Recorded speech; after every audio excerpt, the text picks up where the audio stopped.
Who is? Thanks, Jim. We'll turn to NIH. Eleanor? Well, I don't have a computer or slides either, which is a surprise to all of you, I'm sure. But I'd like to keep my presentation very brief and just bring you up to date on where we've been since our last meeting. As you know, the Office of Research on Women's Health leads the Trans-NIH Working Group on Chronic Fatigue Syndrome, and we've been doing this since 2001, and we've developed an agenda and a roadmap, and I'm very excited that in the last few years, especially, I think we're coming to a point where we may actually see something come to fruition. And I'm very excited to be here today because our last meetings, one a year ago, was an attempt to get our neuroimmune primary investigators to look at infection as a primary insult and how that might be woven into the whole system. And we came very close then to, they all agreed, but then I went in and had a lobectomy, so they were supposed to send shopping lists to somebody at the Institute, and they never got them. So this year, I teamed up with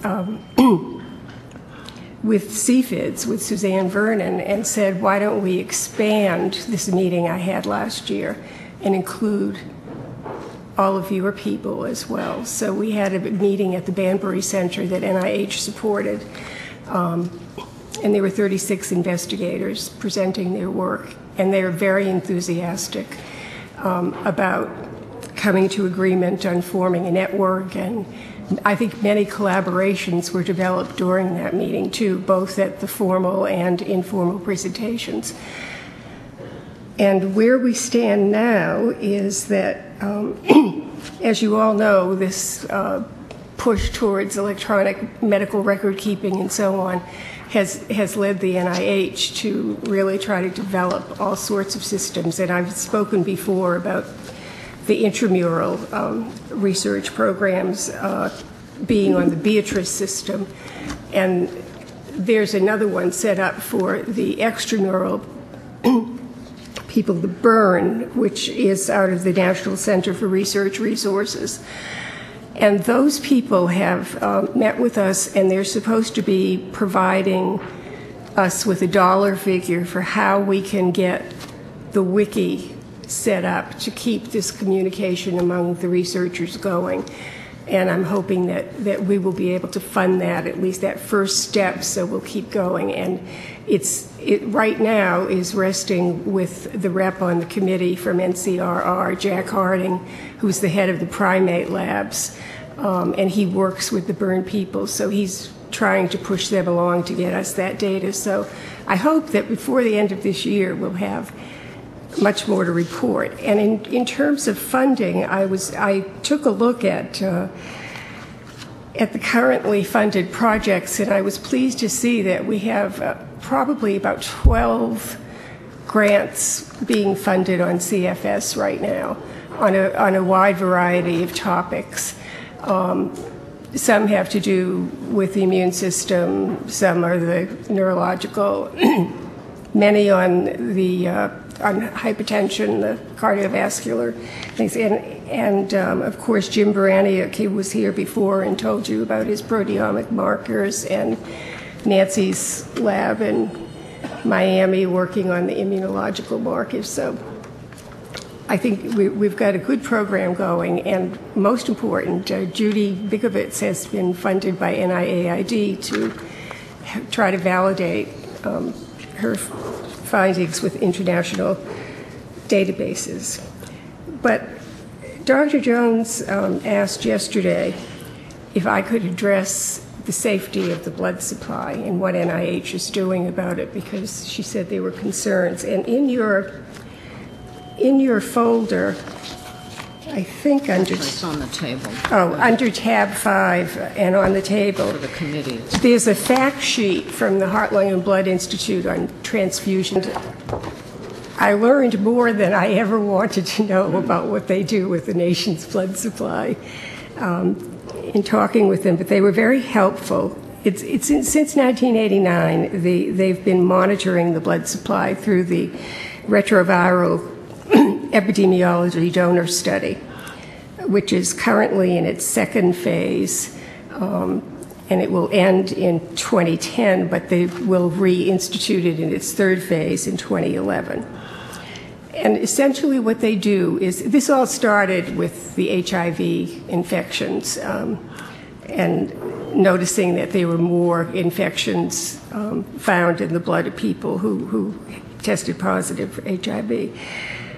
So what they do is, any time a new finding, such as the XMRV virus, arises, they test the general donor population, the blood supply from the general donor population. They test it for the prevalence of the virus, and also to help them determine whether it is in fact blood-borne. And currently, this is being done now by Dr. Michael Bush at the Blood Systems Research Institute. And I'll provide all these things so that Wanda can put them on the website, and you'll have the links to them. Depending on what his findings are, then NHLBI will push further ahead. But right now, they don't have any evidence that it's blood-borne or whatever, but it is being looked at, and I felt very reassured about what they do to test the blood supply. I also brought a few papers, one from their original findings in archives that started this whole thing, and then there were two papers on cancer epidemiology, looking at the databases from huge European or Scandinavian studies, and they really didn't show any association with cancer, particularly prostate cancer, any major association after blood transfusions. And I have those papers available for you to look at. And the National Cancer Institute is preparing, in response to all these concerns, a question and answer fact sheet on their website. It isn't up yet, but they are preparing it, to try to address some of these issues. But I think for now we can take heart in knowing that we maybe are onto something that's going to bring us somewhere, and the blood supply is safe, and will be monitored.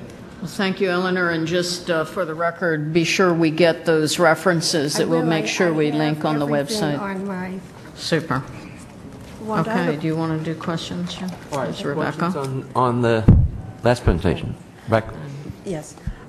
Just one question. So, to make it clear, should CFS patients continue to give blood, or should they not give blood at this point? Because there's an audience full of people here. I give blood when I feel good. Should I stop doing it? Should I just keep doing what I'm doing? What do we do? Or is there we don't know yet? We don't know yet. Okay. Whether it's blood. I mean, you don't know if you have the XML virus. Chris and Nancy, and then...